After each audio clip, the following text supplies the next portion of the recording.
this is what I call funky paste, and it's obviously not called that in Korean, but it is the paste. It's like the essence of kimchi, so it makes kimchi what it is, or tastes like what it should.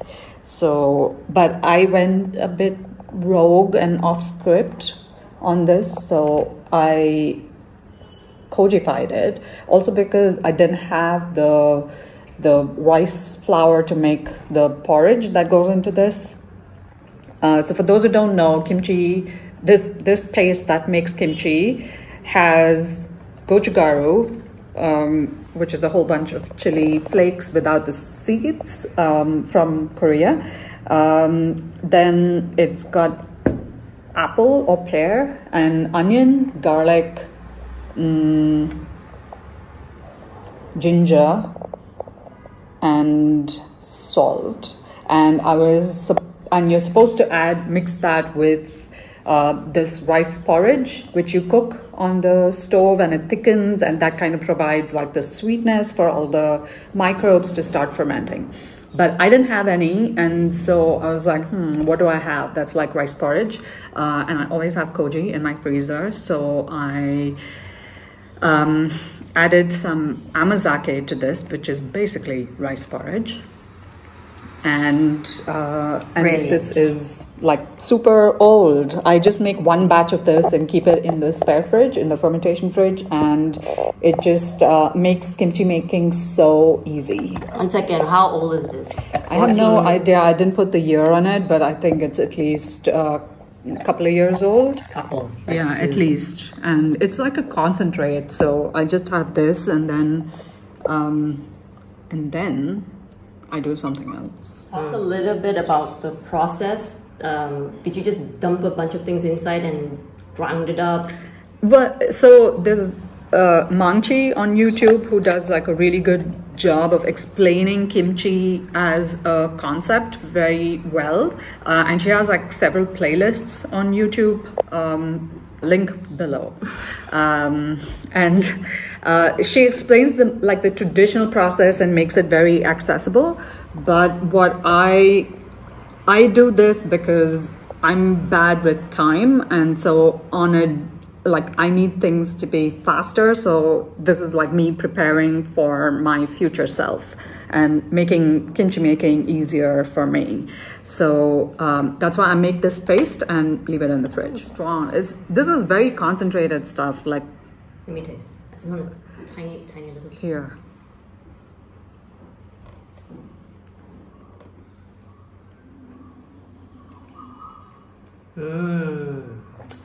It's good. Yeah.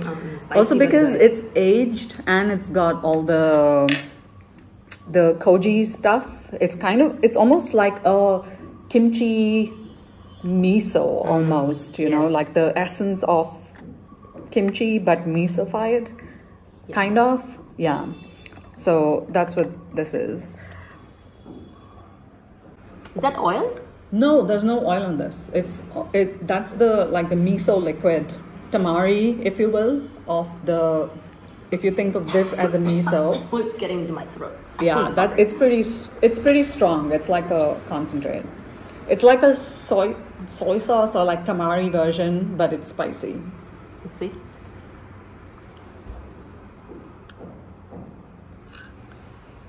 It's like a hot sauce. Like a kimchi hot sauce. Like a Tabasco version of it.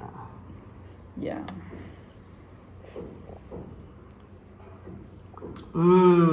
Oh wow. So much flavor, my god. The sweetness comes from the koji, the amazake. So what do you think? So good. It's my type of flavor. It's sweet and salty and umami and garlicky and gingery and funky and just so good. Yeah. And you can also use this in, like, if you don't have, you know, black bean paste or something, you can also use this for cooking. Yum, yum, yum. When you make the funky paste, how big of a batch does it go?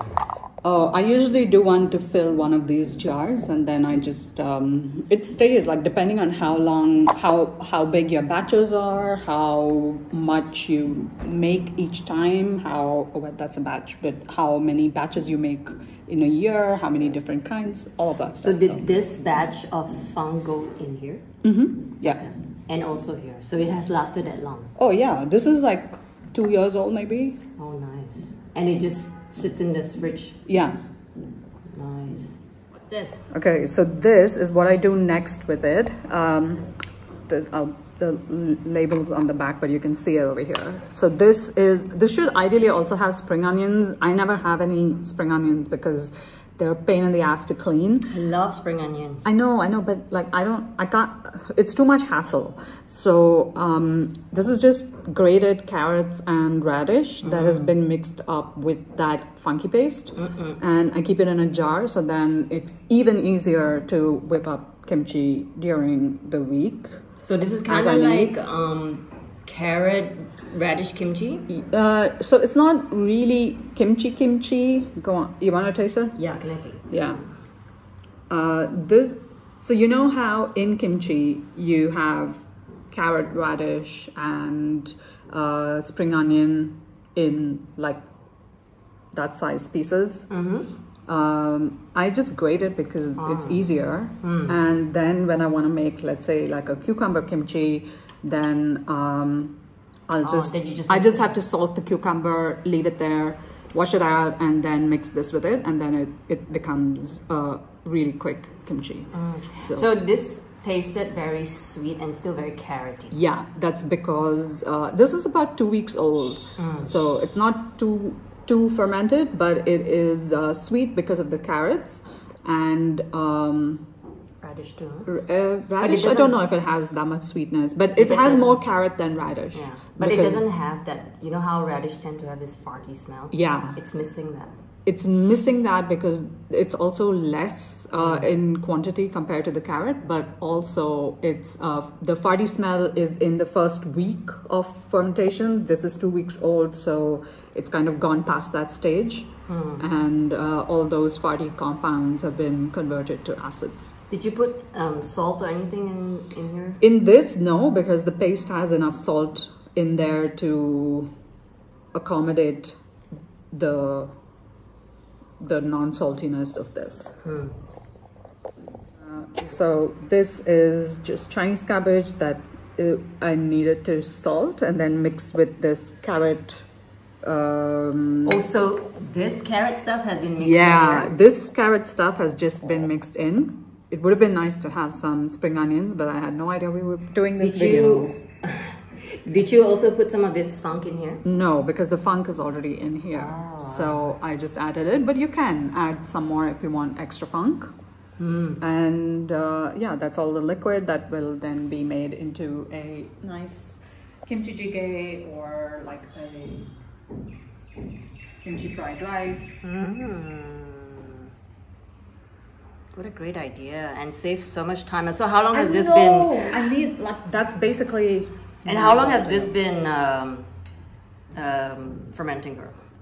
I have no idea. Maybe a couple of months. Couple of months? This one? Yeah. Oh.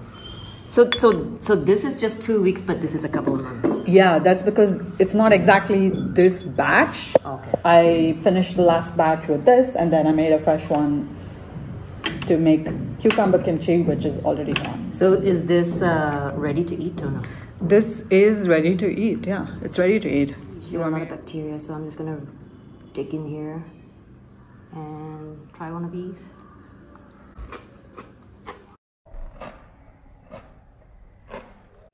This is gonna be so good in like fried rice. Yeah.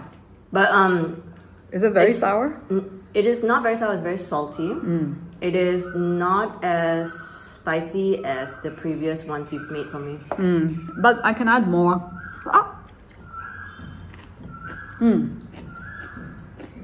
Very good. Very good. Yeah. Very, very good. Oh, I'm taking this home. Fine. Nice. Like I think it'll do well with the fried rice because that it is still a little bit too salty. So yeah, it'll balance out the saltiness in there. To flavor the whole entire. So I'll put some spring onions, and bacon in it too. Yeah, whatever you want. Sounds good.